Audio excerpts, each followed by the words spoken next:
আপনি যদি চান আল্লাহ আপনার সব দোয়া কবুল করুক, আপনি দুরূদ শরীফ পড়বেন।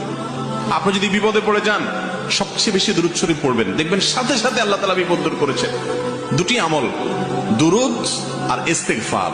নবী করিম সাল্লাল্লাহু আলাইহি ওয়াসাল্লামের হাদিস থেকে স্পষ্ট বোঝা যায় দুরূদ এবং ইস্তেগফার এই দুইটা আমল কোন বিপদগ্রস্ত মানুষ যদি করতে থাকে, আল্লাহ রাব্বুল আলামিন তার জন্য এমন পথ বের করে দেন সে কল্পনা করতে পারে না বিপদ দূর করার।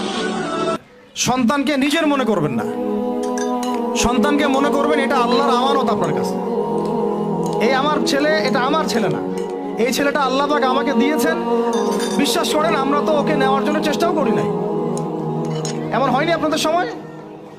সন্তান না চেষ্টা করতো সন্তান আসে নাই?